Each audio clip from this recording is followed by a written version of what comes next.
Okay, the angle is not my favorite today, but it is what it is. But today we are officially back on the floor, and it's on the floor with Lilia Soars, and I am your host, Lilia Soars. And if you clicked on this video, I'm sure you're excited about what I have to say. And basically, I think I'm a huge advocate for breaking up. I love it. I love breaking up. Just kidding. I was planning on talking about something different for my next video, but I think I'll keep that one in the back of the books, like whenever I need to talk about it next.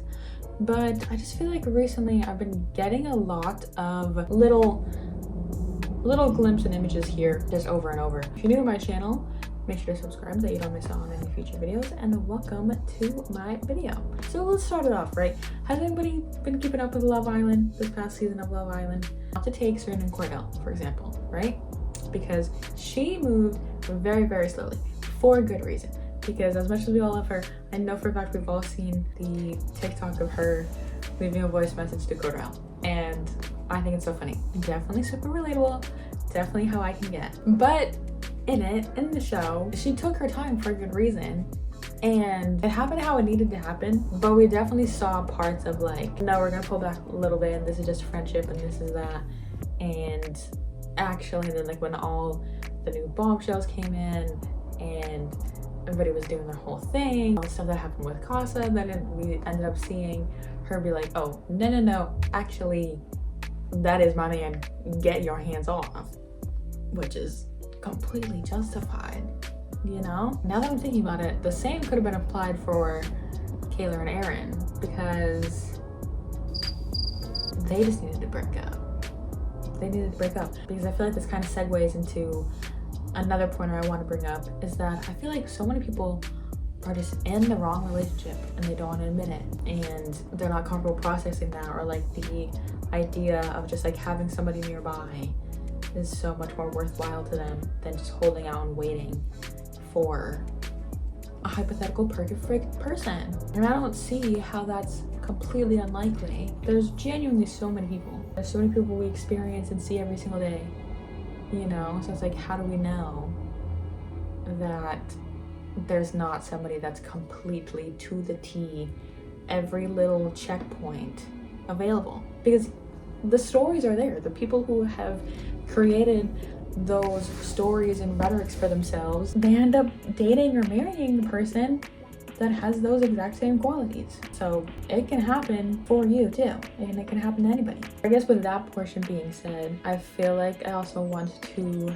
touch upon when breaking up is a really good thing, because I know plenty of people who are in now such great, strong, super committed relationships because they broke up, and it's amazing, and I love that. And I think like that has to be during the whole process in general. I think it just definitely takes the time to know and realize when you're just kind of dragging things out. How I feel with it is that you'll definitely be able to understand like when things are just kind of being dragged out, or if something is grown from that on purpose. And I've had a couple of things of my own that have been dragged out that I'm so glad are like, get away from me, baby. She can't have this no more. Like, I don't know, I just think that breaking up is one of our greatest joys sometimes, one of our greatest like opportunities for growth and love. Isn't there a TikTok or another YouTube video of a divorce lawyer who says that not with divorce, but like that as he sees divorce, like that's more proof of love or something? I don't remember. Does anybody know what I'm talking about? Because I feel like I saw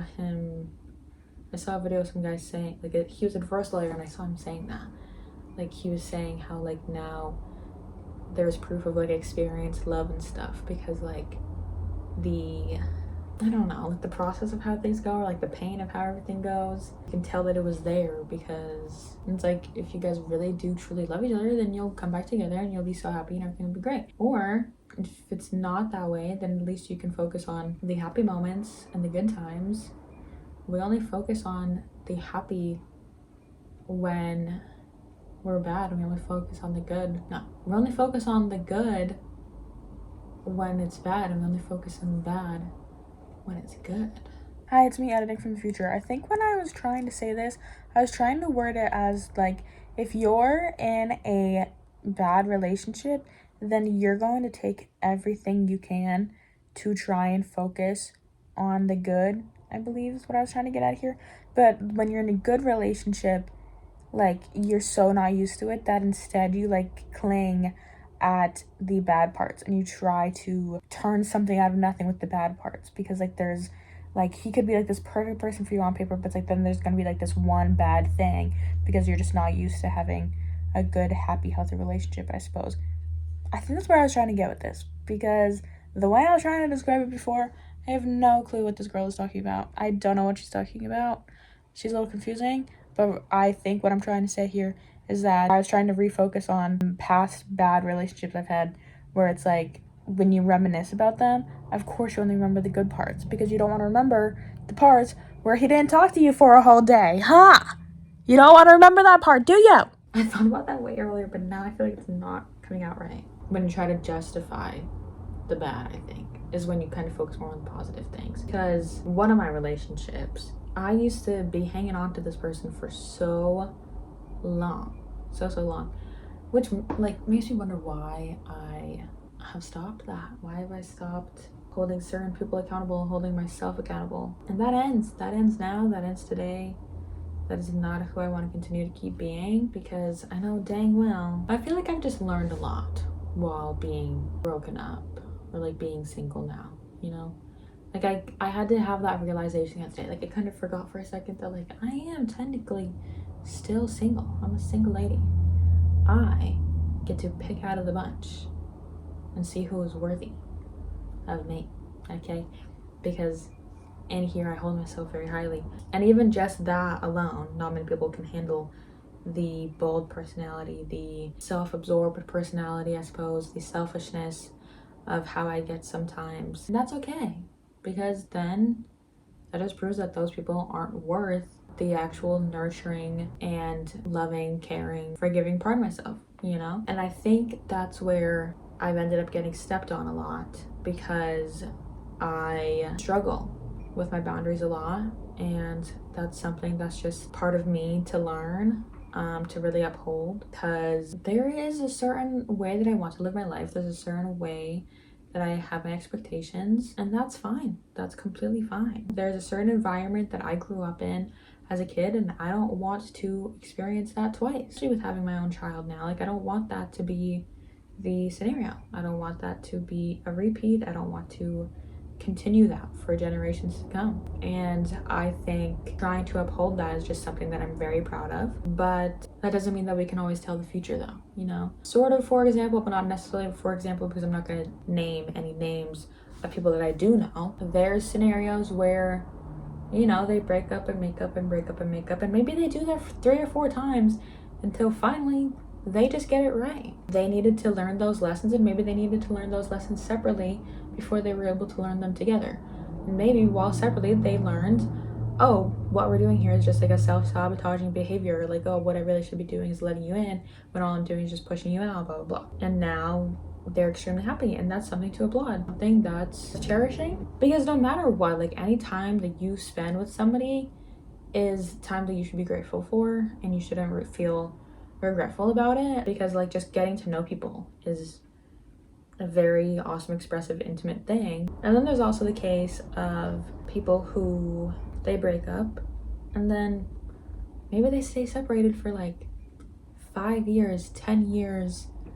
Maybe they had a whole entire, you know, 2 or 3 little relationship in between that. Maybe they had no relationships in between that.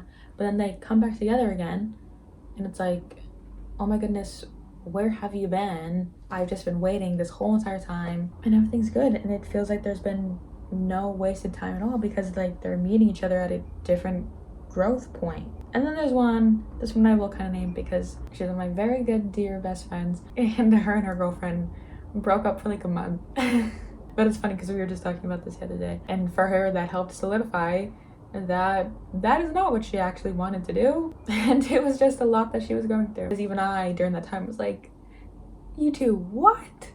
Like, no way, no. This relationship has to work.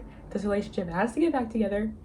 So, but I love dynamics and scenarios like that, and I wish it was a lesson that I understood more when I was younger, because I feel like I would definitely would not have dated half the people that I did, because I was just like so searching for anybody, to cherish me in the way that I want to be cherished. I don't know. But also, there's just things that I didn't know about myself and didn't realize that I actually don't enjoy and that I don't want to keep enabling, that I don't want to have around in my life.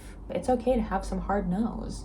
It's okay to have ridiculous hard no's. Like maybe you don't like somebody who, I don't know, eats a certain food or like smells a certain way, or like, what do they say that is? Like shallow with some things. Hey, everybody has their preferences. Everybody has what they can tolerate. Everybody has what they want to ignore. Just like everybody's boundaries are different.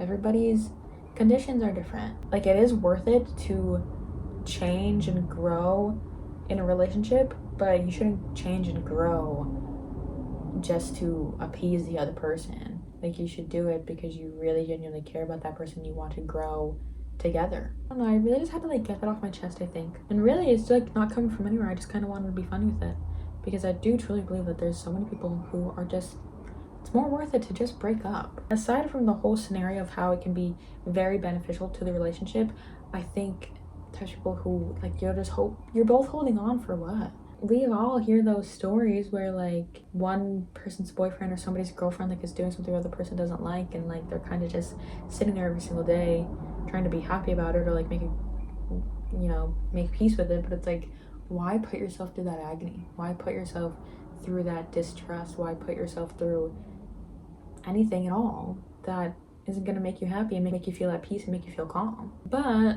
I think there's also the sexuality portion of it all, because I don't want to say poly's on the rise, but I hope everybody knows what I'm trying to say. It's something that's becoming widely destigmatized, I think, and I think it's going to continue to go that way for a very long time. And I think people don't really let themselves take time to come to terms with it or to experiment with it, perchance, because there definitely are some people who are poly and feel poly their whole entire lives, and this is how they want to live their lifestyle. But I definitely do think that I understand the concept of how you might want to have a poly relationship with so-and-so and so-and-so, but then you meet someone and you're like, oh, actually I want to just focus all of my time and majority of my time on you.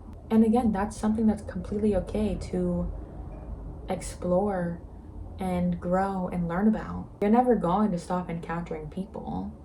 You're never going to stop feeling, oh, so-and-so over here is kind of attractive, or this person's kind of attractive. Like, it's normal to see somebody's appearance and think type of way about them. And honestly, there's just people who are naturally conventionally attractive that no matter what, you really can't deny that the man's good looking or the girl is beautiful. Like, there's just no other way to put it. It's 100% like more how you act on it and how you choose to navigate it. That is where people get caught up and they get into situations and scenarios that end up not being that good for them. I'm just saying how it's benefited me. For a little bit there, I was kind of caught up in my own head and caught up in scenarios and things, but now I feel back to myself and I feel good and I feel grounded and I feel ready to just like really focus on what do I want, what do I enjoy, how do I want to be treated, how do I picture somebody treating me, like where would I want to put all my time and energy on, and like what's worth it and what's going to keep me fulfilled and what's going to keep me motivated and what's going to help me creatively, because I'm a very creative, passionate person. So I need to have those excitements sometimes, or like that spark and this kind of, oh, I don't want to say I need drama, but like, because I need like curated drama.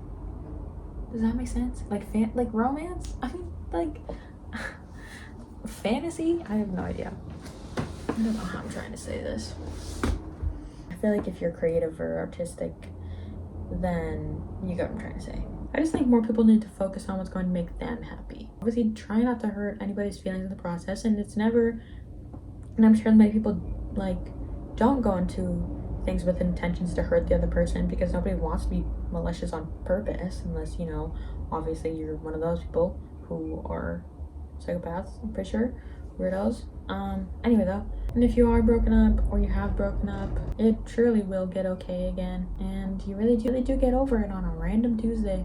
You start to learn and be okay with and accept that the peace of it all is so much better than the stress of having to hold stuff in and not feeling comfortable and not feeling like you can be yourself. And nobody can take that away from you.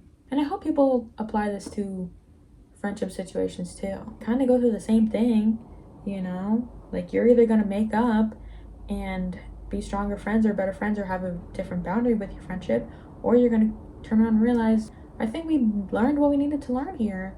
And it doesn't have to be any hatred towards anybody, it doesn't have to have any sort of ill intent. It can just sort of be, thank you so much for your time, thank you for your presence and energy, I will cherish it forever, but now it's time for me to figure out what else is going on with life. Who am I gonna meet?